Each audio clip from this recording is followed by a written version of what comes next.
তাকে যে নির্মমভাবে হত্যা করছে, মানুষের মতো মানুষের টর্চারিং করে না। আমি আমার বাবার যারা হত্যা করছে আমি তাদের বিচার চাই, তাদের ফাঁসি চাই। আমাদের এতিম বানাইছে, আমরা এখন কোথায় যাব? আমার বাবাকে এরকম নিষ্ঠুরভাবে মারছে। দ্বিতীয়বার যেটা কপি করা হয়েছে, দ্বিতীয়বার যেটা রেডি করা হয়েছে, ওটা 3টা আসামির নাম কেটে দেওয়া হয়েছে এবং অন্য যারা এটার সাথে সম্পৃক্তই না তাদের নাম এটা জড়ানো হয়েছে। আর আমার মায়ের ওইখানে আমার মা না বুঝে ওখানে সিগনেচারটা করে এবং যারা মূল হোতা মানে মূল আসামি যারা এই ঘটনার সাথে যারা সম্পৃক্ত আছে একদম সরাসরি তাদেরকে না দিয়ে যারা জানেই না কিছু তাদেরকে এটা দেওয়া হয়েছে। দর্শক আরো জানাতে বরগুনা থেকে যুক্ত হচ্ছেন আবু জাফর সালেহ। সালেহ, কি তথ্য জানাবেন আমাদেরকে?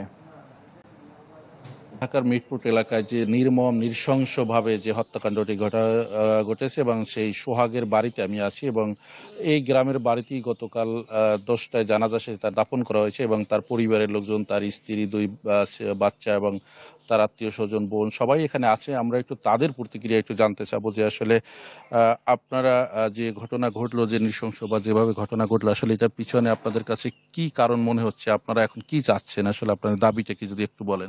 দাবি আমার হাজবেন্ডের বিচার চাই। এরকম নিশ্চম ভাবে যে যারা হত্যা করছে আমার স্বামীরে তাদের ফাঁসি চাই।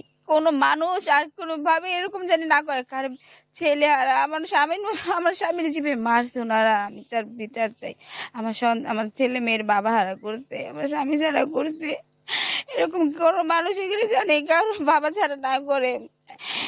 আচ্ছা, আমরা একটু তার একমাত্র মেয়ে আছে, আমরা সোহানা, তার কাছে একটু জানতে চাচ্ছি যে আসলে তোমার এই যে বাবার হত্যার তুমি কি, তোমার দাবিটা কি এবং কি কারণ হচ্ছে তুমি জানো কিনা, আসলে এই বিষয়টি একটু বলবা। আমি জানি যে এখানে ব্যবসায়িক এবং অন্যান্য কিছু কারণে আমার বাবাকে হত্যা করা হয়েছে। এসব নিষ্ঠুরভাবে কেউ কাউকে মারে না। আমরা আমার বাবার হত্যার বিচার চাই। আমরা এখন কার কাছে দাঁড়াবো? এখন আমরা আমাদের যে এতিম বানাইছে এরকম এতিম যাতে কোনো সন্তান আর না হয়। আচ্ছা, আমরা একমাত্র ছেলে যে সোহান 4র্থ শ্রেণীতে পড়ে, সোহানও এখানে আছে। সোহান, তুমি একটু বলবা যে আসলে বাবার হত্যার তুমি আসলে কি দাবি করছো এখন? আসলে আমার দাবি একটাই, আমি প্রধানমন্ত্রীর কাছে বলতেছি আমাদের দেখশন করবে কে, আমাদের বাপটা কিভাবে মারছে, পাথর দিয়ে কিভাবে আঘাত করে মারছে, এরকম কষ্ট দিয়ে কেউ কাউকে মারে? আমার বাবাটা আমি ফাঁসি বিচার চাই, যারা আমার বাবাটাকে হত্যা করছে তাদের ফাঁসি চাই আমরা। তো আসলে তানভীর, আপনি আসলে শুনলেন যে আসলে এখানে যারা পরিবারের লোকজন আছে আসলে তারা একেবারেই তাদের যে শোকে একেবারেই,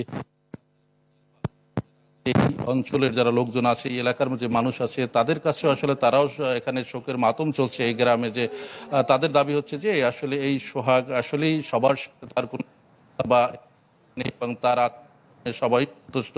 এভাবে একটি নৃশংস হত্যাকাণ্ড আসলে এটি তারা কেউই মেনে নিতে পারছে না এবং যেটি হচ্ছে যে আপনাকে আরো একটু